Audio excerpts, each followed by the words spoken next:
Hi, everyone. Thank you so much for being here with us this evening.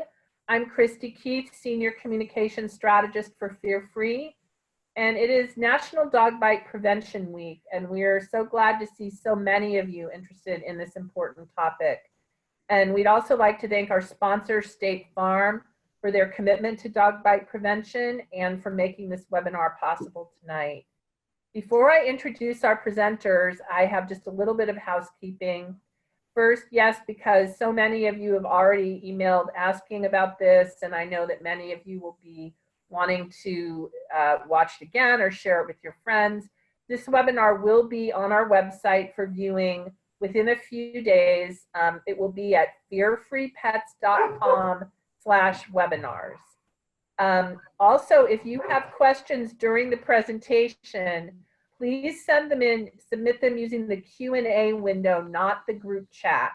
The group chat, which I believe is enabled, will let you speak with your fellow attendees if you want, but you need to use the Q&A window for submitting questions to the presenters. And if you are having technical issues, you can submit them also, please, through the Q&A window, and we'll be able to privately chat there so that I can ask you some questions that might assist you to hear and see everything. I also want to mention that we will get to as many questions as possible, and just to ask again, submit them as soon as they occur to you rather than saving up until the end. We're against hoarding at Fear Free. So now I'm very happy to introduce our speakers tonight. First really almost needs no introduction. We're so pleased and proud to have Victoria Stilwell with us tonight. Victoria is a world-renowned dog trainer, TV personality, author, and public speaker. She's best known to the world as the star of the international hit TV series Greatest American Dog and It's Me or the Dog, through which she reaches audiences in over 120 countries. I think for those in the audience who are involved with dog training and those of us who are involved in Fear Free and positive training, she is renowned and in our hearts for her dedication to force-free positive reinforcement training methods, for her work as editor-in-chief of Positively.com, the CEO of Victoria Stilwell Inc. and the Victoria Stilwell Positively Dog Training, which is the world's premier global network of positive reinforcement dog trainers, and most near and dear to our heart at Fear Free, president and founder of the Victoria Stilwell Academy of Dog Training and Behavior, which is one of the prerequisite courses for Fear Free certified dog trainers. So we are so grateful to Victoria for being everything that she has been in our movement. Victoria is also co-founder of the National Dog Bite Prevention Task Force and committing to helping the cause of animal rescue and rehabilitation, working with organizations around the world to increase awareness about puppy mills, dog fighting, animal abuse, pet overpopulation, dog bite prevention, breed-specific legislation, and other animal-related issues. And then my friend now, I would say, and a wonderful supporter. I apologize. My little screen just went blank. Okay, just popped back. Heather Paul from State Farm. I have been working with Heather since they began working with Fear Free, and she is an extraordinary advocate for dogs and a great force for education. I'm just honored to introduce Heather as well. She joined State Farm in 2001 as a public affairs specialist, leading PR campaigns for State Farm focused on innovation and technology, dog bite prevention, and teaching children about the value of being kind to animals. She also coordinates the State Farm Arson Dog Program, which trains accelerant detection canines and handlers throughout the United States and Canada. Her work with accelerant detection canine teams has resulted in her appointment to the Coalition Against Insurance Fraud Communication Committee. Outside of her corporate life, Heather works closely with many local nonprofit organizations and boards. She's a founder and past executive board member for the West Bloomington Revitalization Project and has served on the board of directors for Habitat for Humanity of McLean County and the Miller Park Zoological Society. She is also a drone pilot, which is so cool. She shares her home with her 17-year-old son, Hunter, and their fur kids, 2 guinea pigs, 2 pit bulls, and 1 pug. So with no further ado, I'm going to turn the microphone over to Heather, and then she'll give her overview of this important issue, and then we'll hear from Victoria and her. There you go, Heather. Thank you so much, Christy. And thank you, everybody who's joined us. This is, as Christy mentioned, a very project that I'm very passionate about, both from work and personal experience. And it's rare that a person gets to have the job that I have, where they work for the largest property casualty insurer in the country and gets to work with dogs.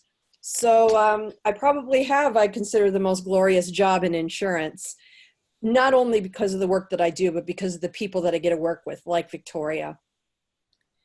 Christy mentioned that this is National Dog Bite Prevention Week. And we are focused on trying to educate and raise awareness about the importance of responsible pet ownership and about teaching children how to safely interact with dogs. You will be surprised to know that State Farm is one of the few insurance companies in the country that does not have a breed restriction policy. We don't have a list that restricts breeds from being on homeowners, renters, commercial insurance. We don't care what breed of dog a person owns, from a pit bull to a poodle. We just want to reinforce the responsible pet ownership, as well as educating children about being kind to animals. Some of the ways that we do that are working with Marty Becker and Fear Free to reinforce the importance of reducing fear, anxiety, and stress in pets. And we also work with Victoria, not only for Dog Bite Prevention Week, but we also have a program with her called Kindness is Powerful, where we go into schools and we educate children about being respectful to animals, respectful to people, and anti-bullying. Christy also mentioned that I oversee the Arson Dog program. That's a great program where we train accelerant detection canines across the country. And all of those dogs are trained on positive reward methods. So these dogs are all trained their food reward, which means they eat out of the hand of their handler. And Victoria has also had the pleasure and experience of going through some of that training and seeing how that works. If anybody's interested in seeing what that is, they're welcome to go to arsondog.org, which is the Arson Dog website. They can also go to Victoria Stilwell's page and see her website, as well as YouTube channel, and see the Arson Dog web series she shot with us. So one thing I want to also mention for National Dog Bite Prevention Week is we are seeing a decrease in the number of dog-related injuries for insurance claims. So we've had, from 2017 to 2018, we've seen a reduction of over 300 insurance claims just for State Farm, and a reduction in over 9 million paid for those. So in 2017, State Farm paid a little over $132 million for dog-related injury claims. And in 2018, we paid just over 123 million. So we see some great progress, but that's still far too many dog-related injuries. And I say dog-related injuries because it doesn't have to just be a bite to be considered a claim for insurance. It can be a severe scratch. It could be knocking somebody down the stairs.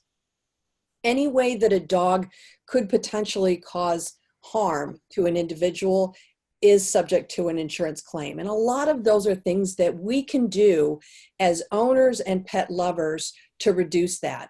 So that is why I'm so excited to be able to have my dear friend and State Farm spokesperson for over 5 years on the issue of dog bite prevention, Victoria Stilwell.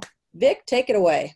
Thank you so much, Heather. And what an honor it is for me to be speaking here today. And again, I want to thank Christy from Fear Free and Marty Becker and everybody who works with Fear Free. I also want to thank Heather and State Farm for all the work that they do regarding this for dogs, for their stance against breed-specific legislation, and for the work that they do with Kindness is Powerful and preventing dog bites. So that's what I'm going to be talking about today, and really focusing on body language. Now, I know we've got a lot of people on here, and people are approaching this from different viewpoints. We have some dog owners, we have some veterinarians, some vet techs, trainers, other animal care professionals.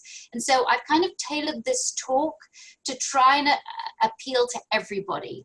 And so bear with me, because some of this, if you are an animal care professional and you're a trainer and you know a lot about body language, do bear with me, because hopefully there'll be some things that maybe I might flag that you haven't thought about, or maybe a different way of approaching how we read and observe dogs. So at the Victoria Stilwell Academy, we teach all of our students to become real keen observers. And that means observing not just dog body language, but also human body language as well. I'm going to focus on dog body language in this talk, but I'm also going to talk about how we as humans can help our dogs become successful, or the dogs that we work with become successful. So without further ado, let's get started. And you know, if you ask somebody, what is dog body language, what is it? It's sometimes kind of hard for people to say, well, it's, I don't know, it's like the way the dog moves its body, and then I read it, and then that gives me information about what maybe the dog is thinking and feeling inside. But if we were kind of break it down, I would say that dog body language is this constant flow of information. Like us, we are always behaving, we are always communicating, whether we're communicating vocally or with our bodies, we are always communicating. So body language is a constant flow of information, and it is extremely fluent, especially in dogs that are very good at communicating, and extremely sophisticated as well, and ritualized, because even though maybe, let's take a play bow, for example, how come dogs know what a play bow means? How come one dog goes down on its front paws and lifts its bottom in the air, and the other dog picks up that signal and knows what it means, which is a play signal, or an interruption during play to say, hey, we're cool, this is just play. Again, we're going to talk about how we as humans interpret that language, but it becomes quite ritualized. And that's really important for puppies when they are growing and when they are in that really important time of socialization, for them to have experience so they become fluent in dog language. And so really all of this language, all of these ritualized behaviors are to communicate intent and resolve conflict. Because at the end of the day, dogs desire peaceful and accurate resolution without fighting. Dogs are not violent. Violence is not good for survival. It's not good in terms of evolution. If you are violent or you fight with somebody, you could get injured. If you get injured, those injuries could be life-threatening. So any way you can, you are going to work to survive. And some of that means that you have to work to appease a potential threat, even if it's not a threat, even if you perceive it as a threat, or even if you don't perceive it as a threat, it's still appeasement behavior to say, hey, in a way, we're cool. So that's why dogs will signal to each other. That's why dogs also will signal to us. And it is up to us to learn what those signals means. It is a means of dogs communicating, and we owe it to dogs to understand their language. So if we go into it a bit more about what is communication. So communicating interactions, when it comes about when it's in the interest of the signaler to modify the behavior of the receiver by using a behavioral action, signals, and that's we're going to talk about signals, for which there is evidence that it was selected for precisely such a function. I'm giving you an example here, and we see this all the time.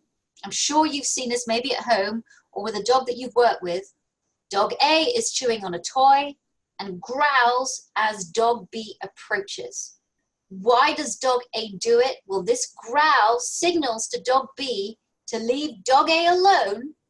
It gives dog A access in that moment to a particular resource. That is the way that many dogs will interact with each other and communicate these interactions, communicate their intent. Okay, so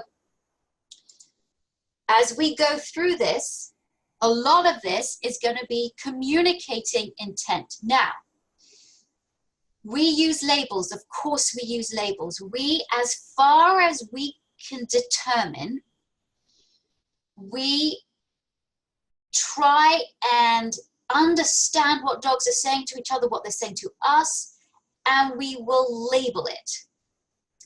We use terms such as the dog is happy, the dog is scared, the dog is fearful, the dog's being aggressive, the dog's being nervous, right?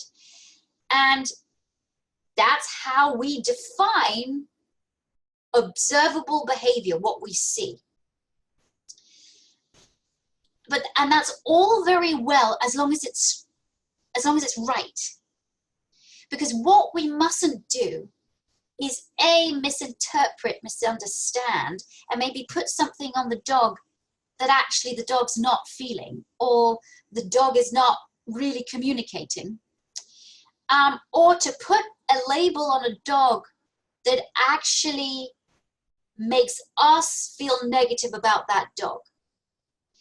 And it might be wrong. Plus, when you label a dog, let's say you label a dog aggressive, that label sticks with that dog throughout its life, in every context, in every situation. So let's pick a dog like my Sadie, right? My Sadie's a chocolate Labrador, God rest her soul. She passed away last year. But when I first got her, she was 5 years old, she was very tense and reacted quite violently at the other end of the leash when other dogs were going past. I didn't know this about her. I'd adopted her. The first time I took her out for a walk, it was like Cujo at the end of my leash. Now, I could have said, because I know that if Sadie made contact, she'd have done some damage. I could have labeled her, this is an aggressive dog. However, in my home, in the backyard, with my daughter, with friends that came into the house, with other children, she was the sweetest, kindest, most lovely, softest dog. So really, we got to see behavior in context. In context outside, Sadie reacted like she reacted. It's up to me to find out why. Why does she do that? And subsequently, I found out she really didn't have a lot of socialization when she was a young pup. And she didn't get to go out a lot because she was given to an 85-year-old woman as a puppy when the woman's husband passed away. And so she never went out. So she really didn't have experience of other dogs, yet she loved people. So I'm not going to label her as an aggressive dog because she's not an aggressive dog, but she's just exhibiting potential aggressive behavior in a context. So when you are putting you're saying a dog is fearful, be aware that you don't want to label that dog, because you've got to look at that dog's behavior in different contexts. And here's where the last four you see on the screen, where we say red zone, dominant, spiteful, stubborn. I'm sure you've heard these words to describe dogs, especially dogs that are showing aggressive type behavior. And these are problematic, because when we're saying a dog is a red zone dog, or we put a red a stop sign almost on a kennel in a rescue shelter saying, beware of this dog, we are actually not only doing this dog a disservice, but we're also, yes, in one way we are keeping ourselves safe and keeping shelter workers safe and things, but we're also changing, our behavior will change when we approach the dog, when we handle the dog. So we have to be really careful about putting a label like that. Dominance is another thing. You know, there is another school of thought that a lot of dog behavior, especially if your dog is exhibiting aggressive type behavior, that your dog is trying to be dominant. And sure, dominance does exist in dogs. It is a relationship between dogs, and it is due to primary access to resources. It should not be used to describe personality, right? So that, again, if we think our dog's trying to be dominant over us and achieve rank over us, then what are we going to do? Well, we're not going to let this dog achieve higher rank than us, so we are going to use techniques to make this dog submissive to us, so it doesn't take over as pack leader. And now you have this confrontational relationship between dog and human, when actually that's not what the dog is doing at all. The dog doesn't want to take over as leader of the house, as top dog, as the alpha. The dog is just trying to control environment because it hasn't been taught how to exist within the environment. It feels uncomfortable and it doesn't know what to do. We have to be careful. I hear this word a lot too, spiteful, when dogs, let's say an owner goes out, and I'm sorry I'm calling them owners, but caregivers, guardians, but when a person goes out and the dog pees on the bed, well, the dog's doing it out of spite. Well, it's actually, spite does take quite a lot of kind of almost sort of higher cognitive processes that we don't think that dogs have. So in order to kind of strategize that, okay, you go out and now I'm going to pee in your bed because I'm pissed off that you went out. Most likely the dog is anxious. And what smells most of you? The bed. So in a kind of way, sometimes I think for some dogs, it's quite habitual. It's actually, and some people might disagree with me, but I feel like it's some kind of release for dogs to sort of connect with you when you're not there. Stubborn as well. Dog doesn't walk at the other end of the leash, and then the dog is being labeled as stubborn. My dog is so stubborn it won't walk. Well, as trainers, and what we teach our students at the VSA is, let's not put that label on. Let's see why they're not walking. Is it because the dog doesn't feel well? The dog's not even in the mood to walk. It's suffering some kind of pain. It is not comfortable. And I was just with Dr. Marty Becker, and we were talking about how pain is just not recognized. And in fact, so many of these dogs that are labeled aggressive and they're showing aggressive behavior, that pain is just so, the trainer will give the dog a label and say the dog's aggressive without taking the dog to the vet to find out, is this dog actually having some kind of medical condition? Is it in pain? So that's why we're going to say, beware of labels. We are going to look at observable behavior without putting a label on it first, okay? Right. Types of signals. We have visual signals, of course, body language, dog to human, human to dog. We have acoustic, the barking, the yelping, howling, growling, and we have our vocalizations towards the dog.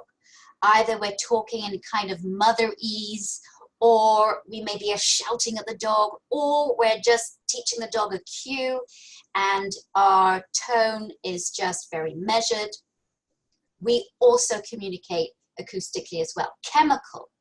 Dogs, we know, communicate through pheromones. They find a lot of information by distributing their scent, their particular scent signature, via urination, or with their feces.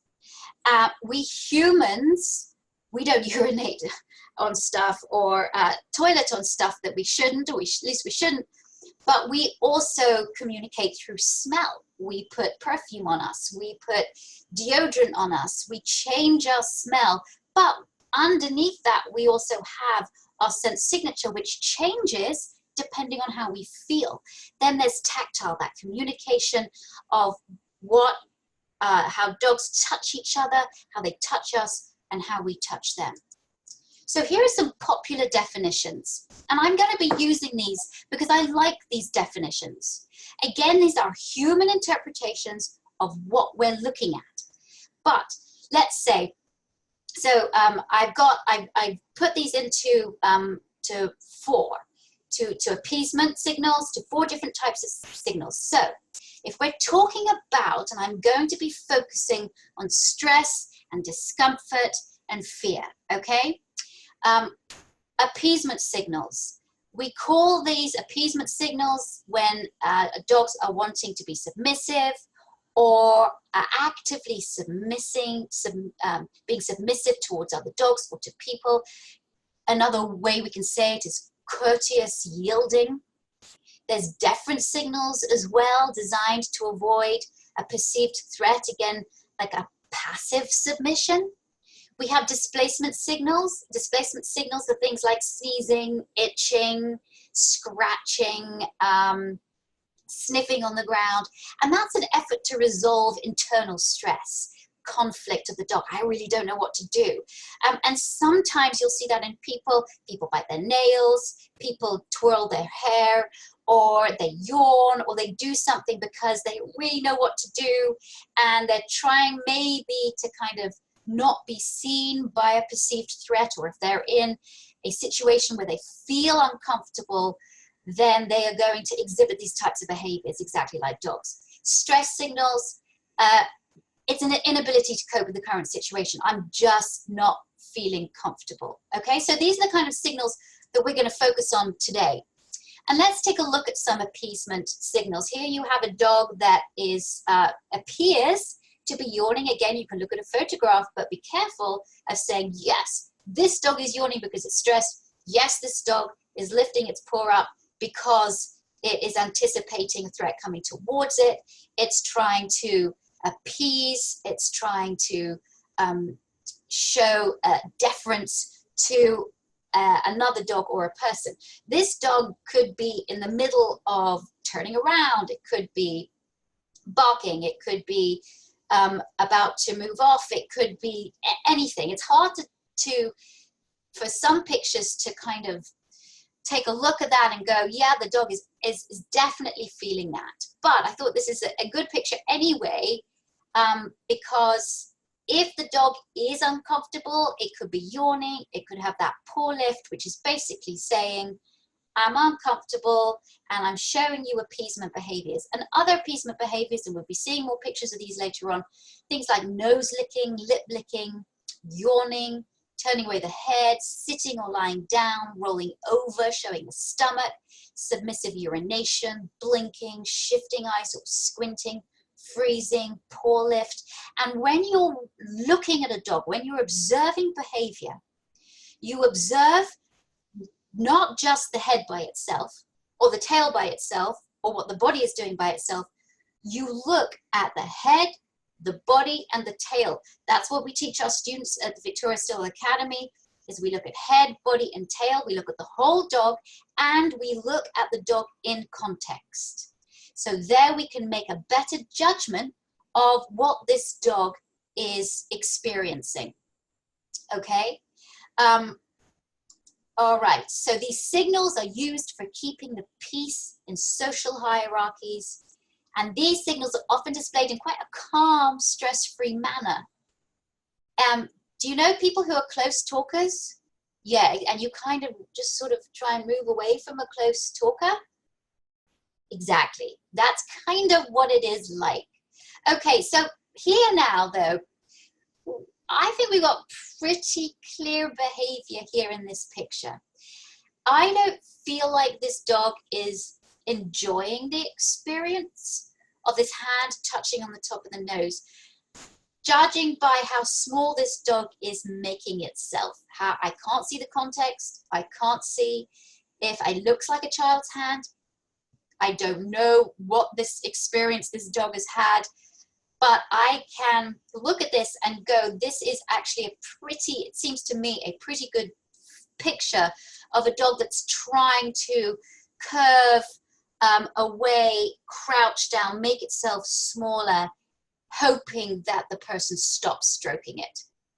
So other signals we're seeing: slow movements, pausing, stretching, panting, sniffing, sneezing, scratching, biting, curving or arcing, shaking off, piloerection, which means hackles, and humping. Okay, so let's talk about this in more detail. Nose licking. How do we know that this dog is uncomfortable? Well, again, we're looking at the whole body and we're looking in context. But we look at the way the dog is licking its nose. Now, has the dog just eaten? Is there something, a bit of food on the dog's nose or around the mouth that the dog is licking off? That's the kind of thing that we have to really bear in mind when we're looking at this.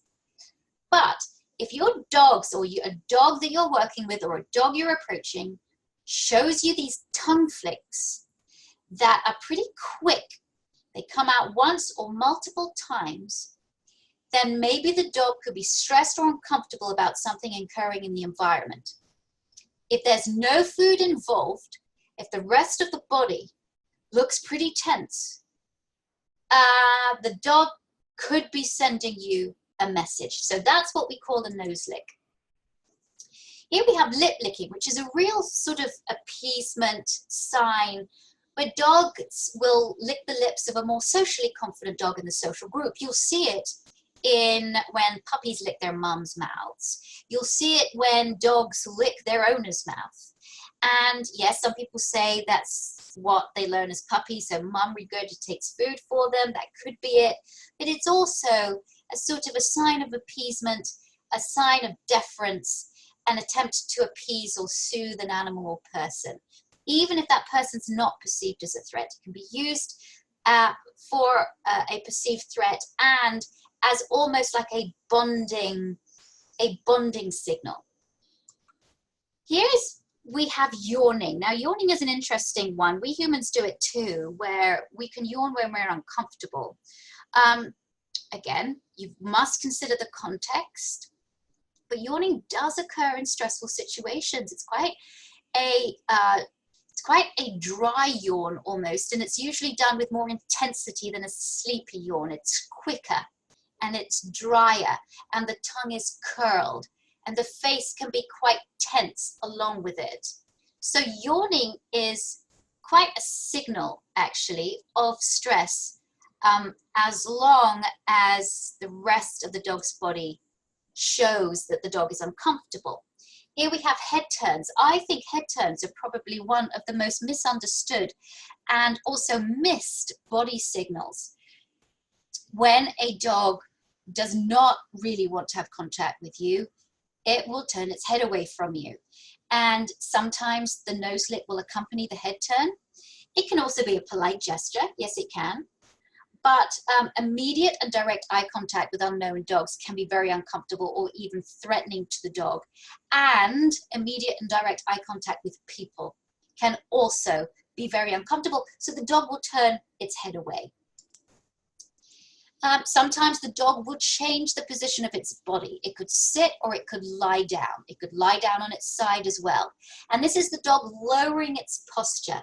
Sometimes they're going to expose vulnerable parts in some manner to say, hey, I'm no threat. But changing their body posture by making themselves look less threatening or by making themselves more threatening, that's not so much appeasement, that's more offensive language. But if they're wanting to appease and defer, they will somehow change their body to be able to communicate that. Now, rolling over or lying down is, again, a really misunderstood behavior. And I remember the first, actually, it was the pilot episode we were doing of It's Me or the Dog in early 2005, when a dog we were working with, an old English sheepdog called Blue, lay down on his back when the builder next door came over and wanted to connect with the dog and leaned over the dog and started to pet the dog on its stomach. I was in the house, the owners were outside, and I looked out the window, saw this happening, and before I could say anything, Blue had bitten the builder. And the builder was like, yes, but the dog knows me, and I've been here for 2 weeks. And what I had to explain to him was that Blue was very uncomfortable around people, but as the builder said, I thought he wanted his stomach stroked. And I went, it's a very common mistake to make, but that is actually a cutoff signal. The dog is exposing its most vulnerable part to you, and it's saying, please don't touch me, please go away. And that's what's so misunderstood by adults as well as children. And I see so many people getting bitten, or hear about so many people getting bitten when they were petting the belly of a dog. Well, I thought it wanted its belly pet. So appeasing behavior, when it's like, please, cut off signal, don't come close, don't touch me. The ears are usually flattened. Sometimes the lips are drawn back, but no teeth are showing. The eyes could be blinking or squinted, and the tail, if the dog has a tail, is normally tucked between the legs. Plus, when the dog rolls over, it flips over pretty quickly. And you can tell the difference. A dog that really wants its stomach pet is normally a dog that knows you, that likes to have that interaction with you, that kind of has a fluid body language as it rolls over on its back. The tail is relaxed, the face is relaxed, and it enjoys that social contact. So that's where we can get some real misunderstanding between dogs and people with regards to the rollover. Submissive urination is another signal that dogs are very stressed. And it's a sort of uncontrollable dribbling of urine. It can happen when a dog's very excited too. We call that excitable urination. But it's normally combined with submissive body posture. The dog lowers itself. And this is a real expression of anxiety. Occurs when the dog is anxious or feeling threatened.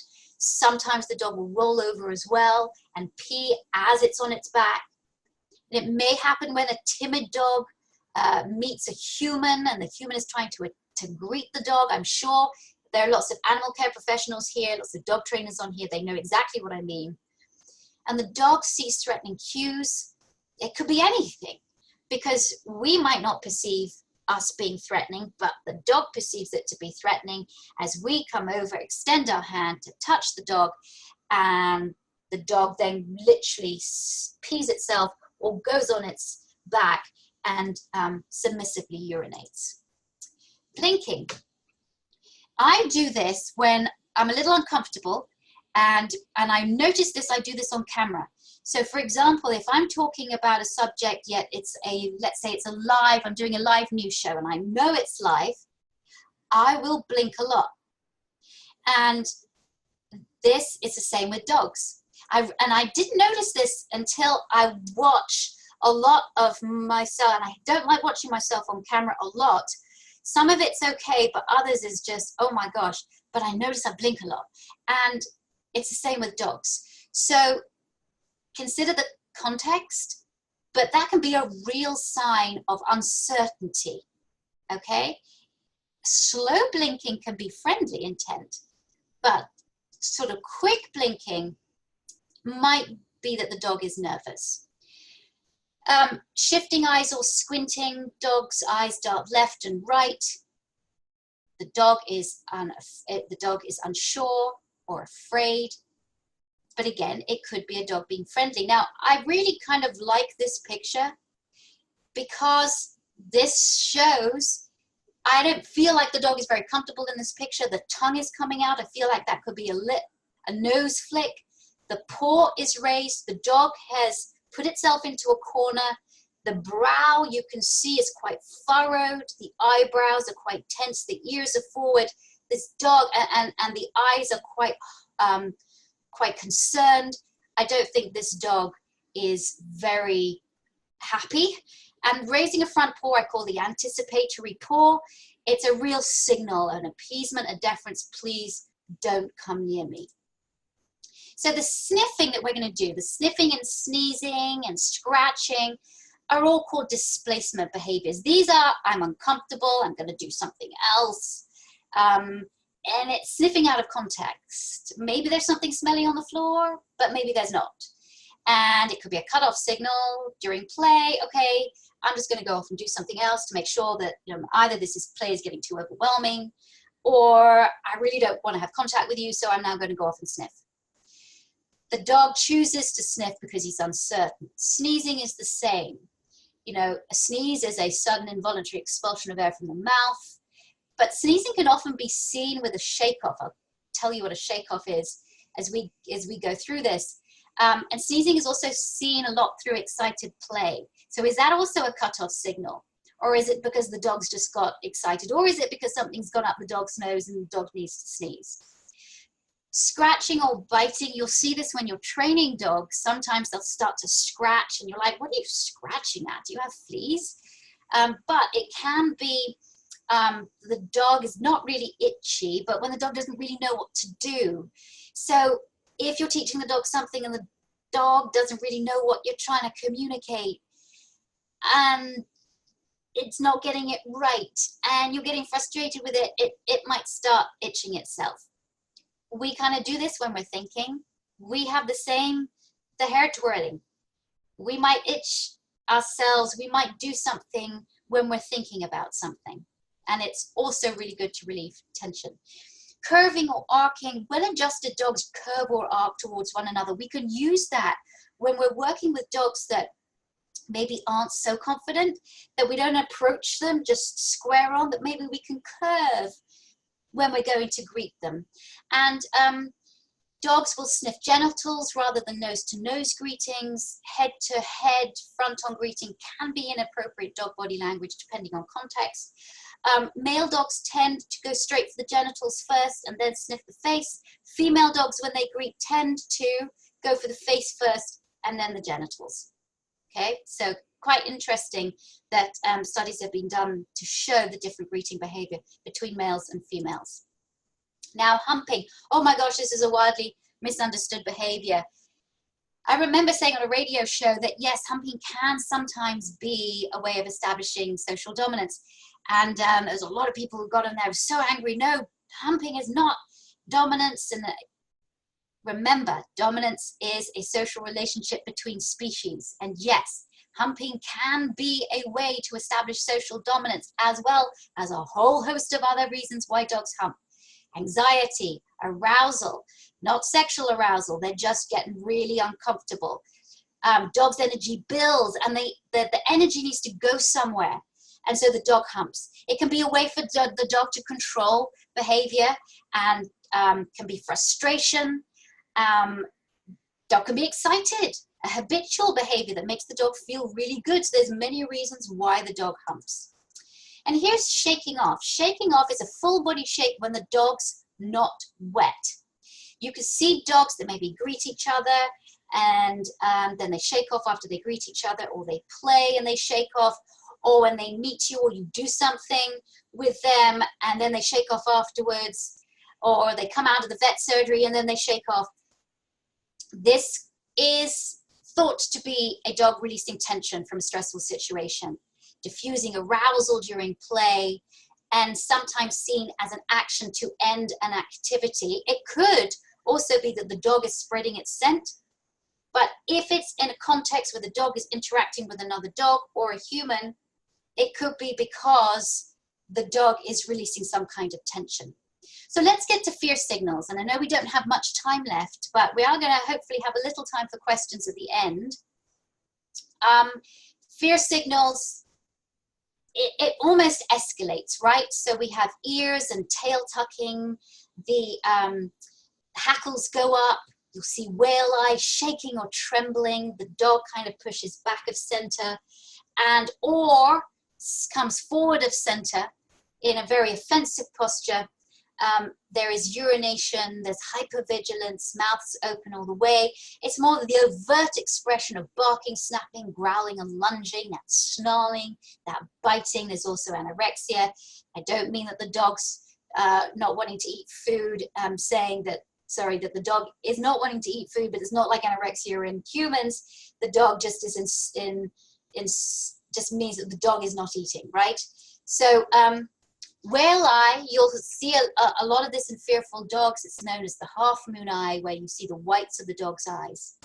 The white sections of the eyes appear as a quarter or half moon shape. So the dog's head is pointed in one direction, the eyes are looking in another direction. This head is averted, but the eyes are still on the object of concern, and this truly does signal the dog is anxious or uncomfortable. You'll see freezes. This is so important, and this is what people miss in their dogs. The long freeze or the tiny, tiny second freeze that you just know that the dog is gonna bite or snap. Immediate and sudden pause and stiffening of the dog's body in the midst of action.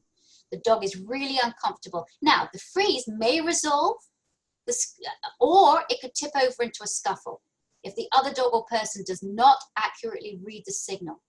So this, as I said, can happen in a nanosecond. It's called a micro freeze. Be really cognizant of body fluidity and rigidity, if that's a word. I think it is, and I think I said it correctly, because that will speak volumes. The dry pant, the mouth is slightly open, and you can see the corners of the mouth, the commissures, are tense. The tongue is out. Sometimes it's curved, it's dry, respiration is high, there's a rapid inhale and exhale of breath. Yes, the dog could be hot, but this dry panting, if you observe it in context, can show that the dog is stressed. Piloerection happens when hackles, the fur running from the neck to tail, are raised. This is kind of involuntary occurrence. It just happens. It's like when we get goosebumps or the hair on the back of our neck stands up. We know it's a body signal. It's a signal that is telling us something is not right. I always tell trainers, especially my students, I tell them, if your body is telling you that something is not right, listen to it. Don't be a hero, listen to it, okay? Because that's not only going to keep you safe, that's going to keep the dog safe, and it's going to keep the owner safe as well. So listen to how you feel. And hackles will happen when dogs greet each other for the first time, but they can also happen during play. When you see a dog that's kind of thinking or in thought, you'll see that that mouth is closed and the breathing slows down. So the dog's mouth that's previously open, now it closes. Respiration is slow, the body becomes stiffer, and then this is when there's a potential for a dog to move into a freeze. Watch how the dog is. In this picture, we've got one of our wonderful faculty members here, Lisa Wagner. She's amazing. And you see here when she understands that she's presenting food to this dog, but she sees that that dog is going back of center, right? And so that's when the dog's body is behind vertical and somewhat lowered. Sometimes it's accompanied by hackles, but the dog is preferring to move away from the threat rather than towards the threat, okay? And sometimes the dog will move forward and back, and that shows conflict. Here is a picture that terrifies me, but you just go on YouTube, you will see this everywhere. Snarling or lip curl, where the front of the dog's muzzle lifts very slightly. It's really easy to miss. Sometimes dogs are more overt, but my gosh, look at this picture. And look at how that nose, that one side, the right side of that nose, is very tense. You see the dog's eyes. The dog is not happy. There's a lot of tension. This is a reason why so many kids get bitten, because they hug the dog. Of course, for this child, the hug is an expression of affection and love. That's what the child is taught. But in dog language, hugging, especially if a dog doesn't know you, that is not a good thing. That is too much bodily contact. I talked to you about anorexia. Fear or stress causes the dog's appetite to shut down. So if you're working with a dog and the dog that previously loves food in all contexts, it's fine, is now not eating? Yes, because if you're feeling fearful, all of your blood and all of the things that you need for fight or flight, all your blood will be diverted to muscles that you need to get out of there, or fight, right? And so it's diverted away from your stomach and your digestion, so you don't feel like eating.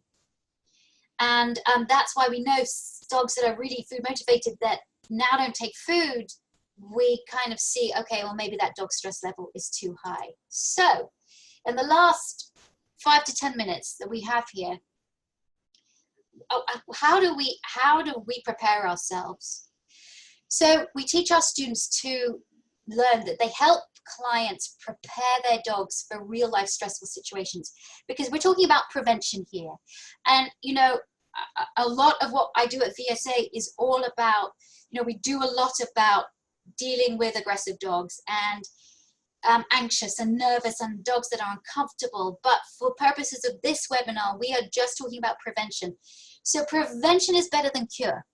And if we can teach our clients, even if they've rescued a dog and it's an adult dog, but if we can teach them from the word go to prepare their dogs for all the different experiences their dog is likely to experience, that is so much better than actually having to deal with behavior issues. So we begin by teaching the behaviors, life skills. We call them skills, life skills, and that they will need and that they can use to cope with situations that they might feel uncomfortable in. We teach them in areas where there's less distraction, and when the dog becomes really good at whatever skill we teach it, we then begin to practice around distractions, and we build that up gradually.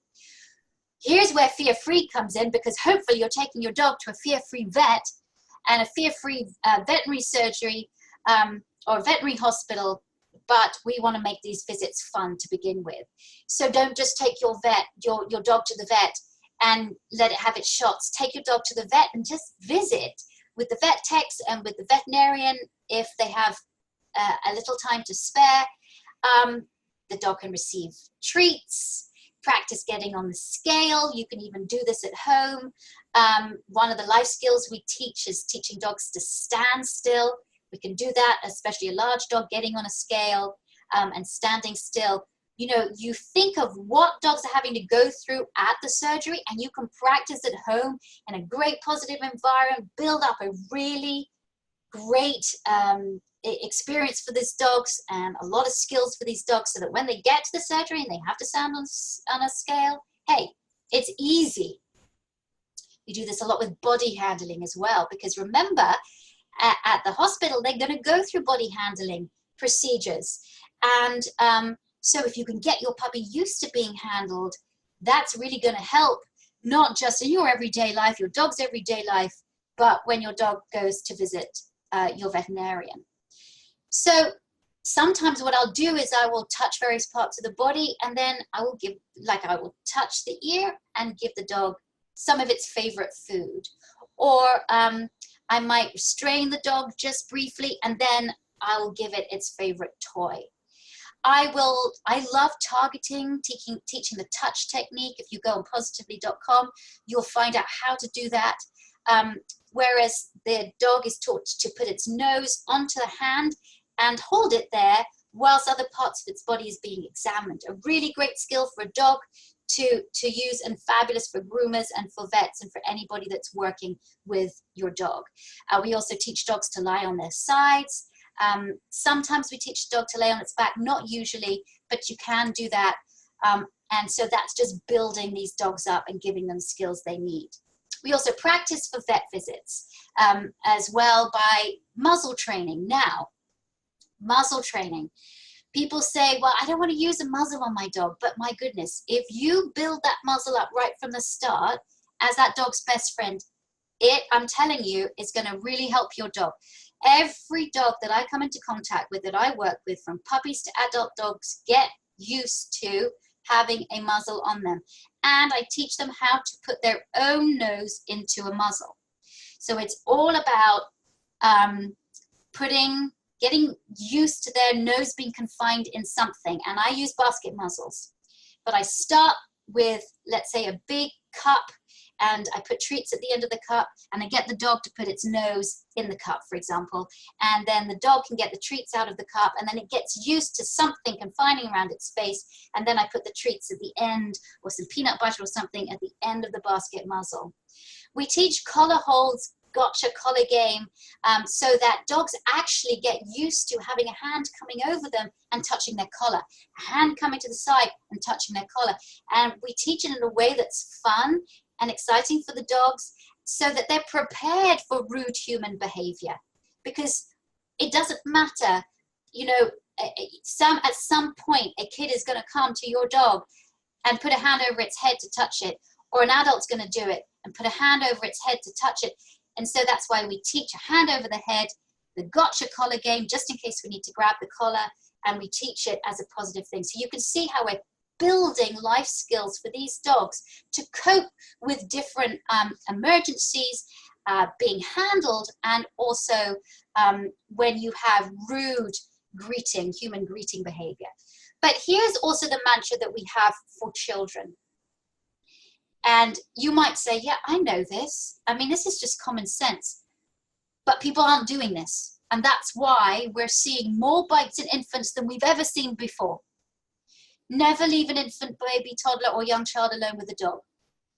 Supervise all interactions. And when I say supervise, I mean active supervision. Active. You have to be there with the dog. It's no good just having dog and kid in the same room whilst you're washing the dishes.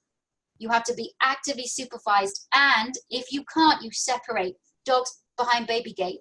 It's hard as a mother. I'm a mom. I know what it's like. I had a kid and a dog, a 3-year-old with a 5-year-old dog. So I had to do this myself. And so I understand how hard it can be, but you have to do it. I do a lot of dog bite investigation work, and I'm telling you, a lot of people don't do this. So you must advocate for your child or the family that you're working with.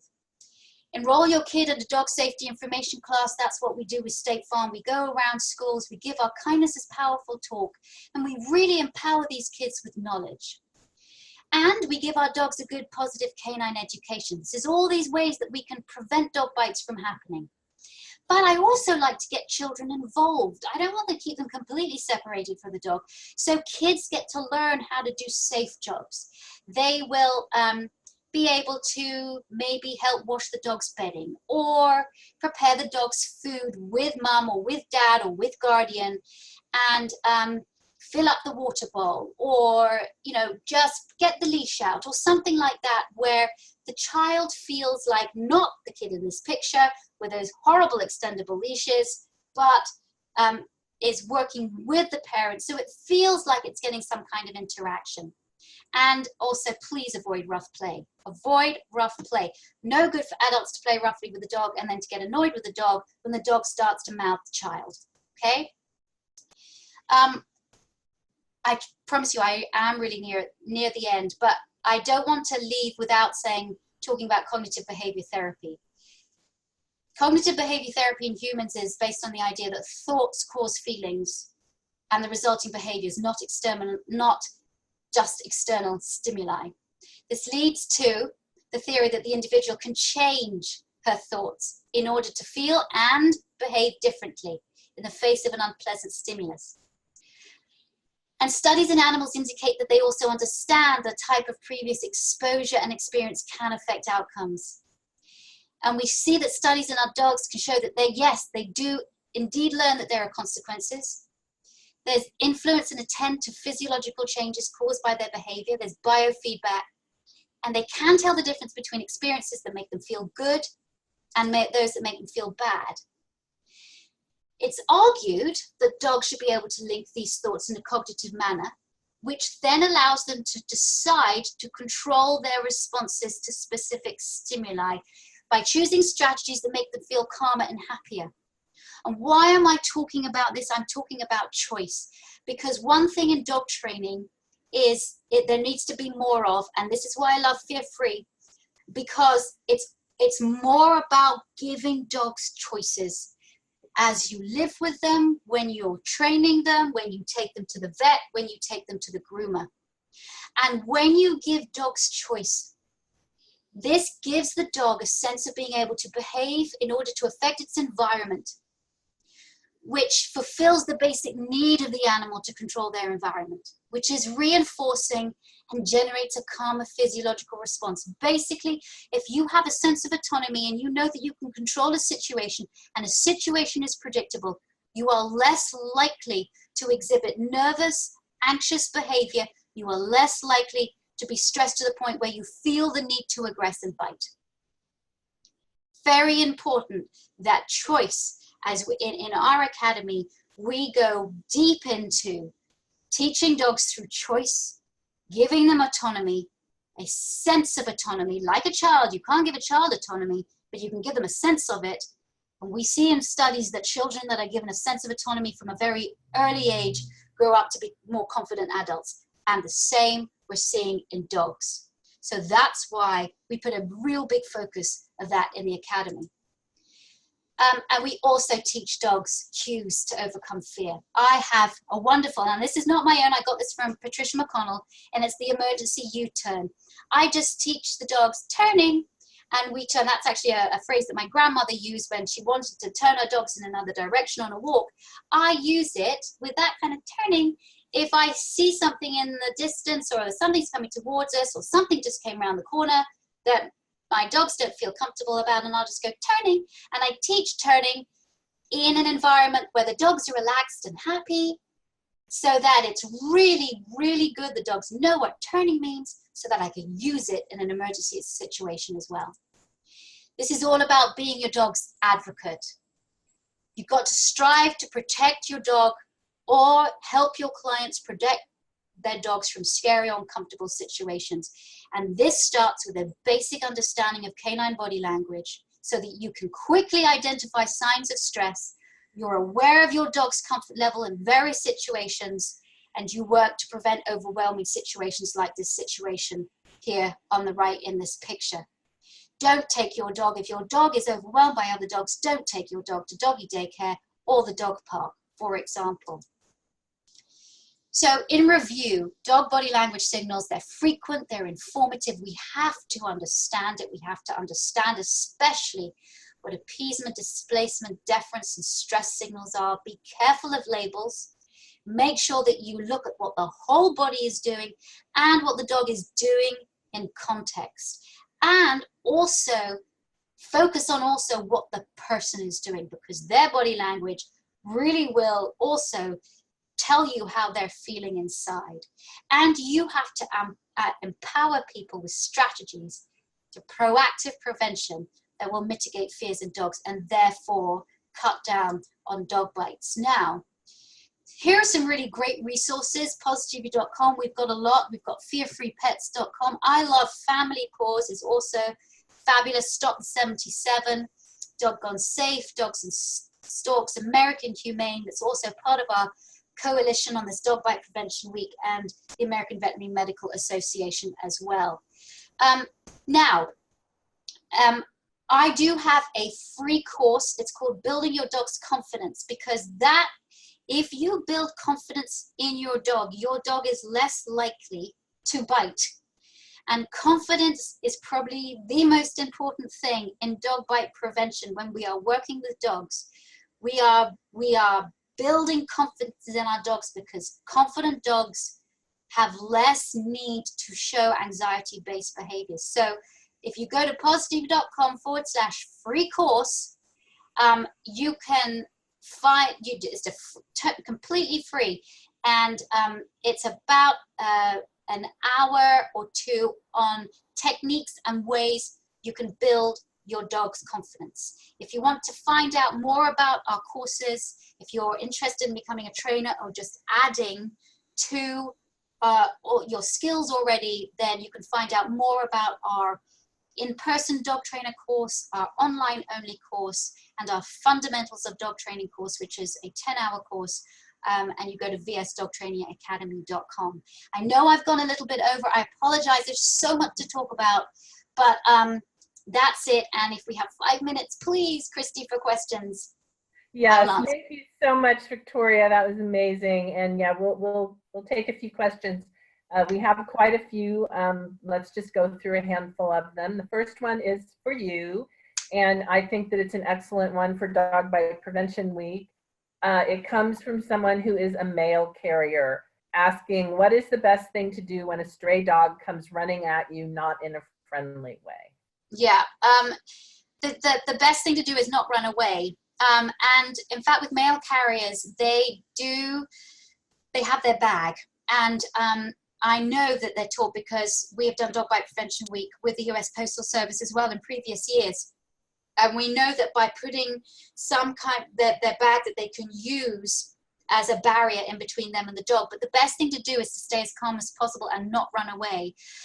Again, with mail carriers, prevention is better than anything. So I hope, and you should be getting education and be getting taught about how to approach the house in the first place, because again, prevention is better. Of course, situations are going to happen, but you know, when you are coming up to a house, is there a food bowl or a dog water bowl in the front yard? Is there if you have to go through a fence, are there dog toys in the front yard? Are there any signs in the window? Is there a beware of the dog sign? Or so, and then also use your voice.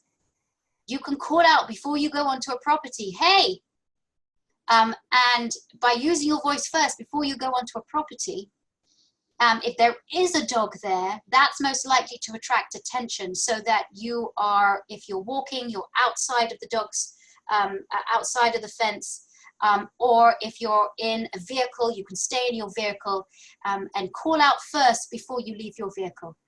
But if the dog does come up to you, you have that barrier, and you have stay as calm as possible, and hopefully that situation doesn't arise because of prevention.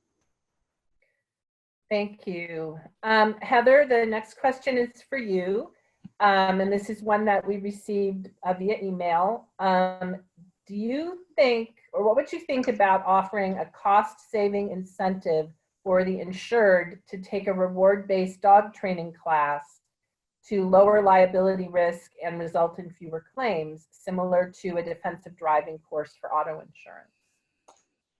I think that's a brilliant idea. And I know that there are some insurance companies that will offer a discount for canine good citizenship certification. And it's something definitely that we continue to look more towards. So that's something I'll definitely bring to our underwriting and claims team to see if we can do something like that. We definitely want to reinforce and provide some sort of compensation and recognition for those that are willing to go above and beyond to make sure that both their people as well as pets are safe. Yay. Well, thank you for submitting that question. Maybe it'll turn into something wonderful for State Farm homeowners insurance people who have dogs. Here's a great question, Victoria. Do you have any advice for veterinary students to grow their dog behavior skills? To veterinary students? Yes, I do. I will plug my courses here, but I think you need to go to as many seminars as you can. Yes, we have our Building Your Dog's Confidence. Yes, we have our Fundamentals course, and I would definitely advise vet students to take those courses, right? But I there are so many fantastic conferences that go on. And if you can, go on as many of those as you can. But there's also loads of free webinars.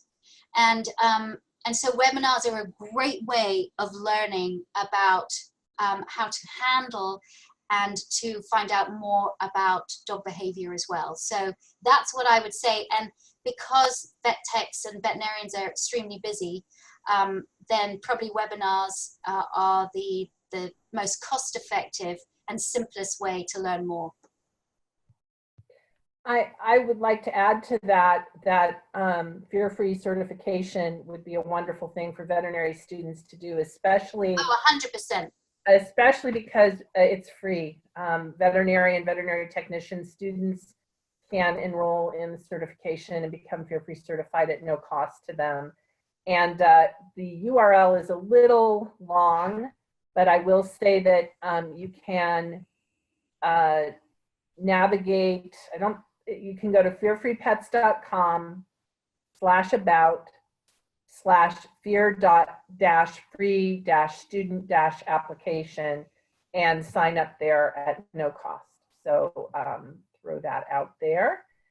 And then we have another question coming in, which is about animal shelters, specifically about some of the description and advice that you gave on reading body language and how dogs are communicating, how you would use that in an animal shelter setting, particularly in the shelter clinic.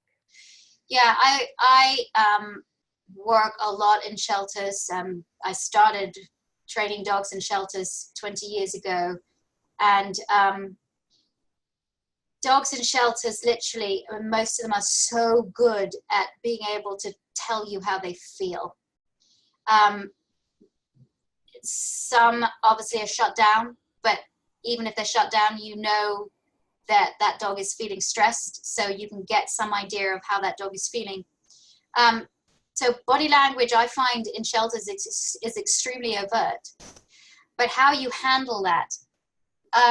I think people that work in shelters, people who volunteer, have a very difficult job, because unless you've got an amazing shelter that's state of the art and everything is being done to reduce stress as much as possible, there's music and there's pheromones and there's all kinds of wonderful things going on.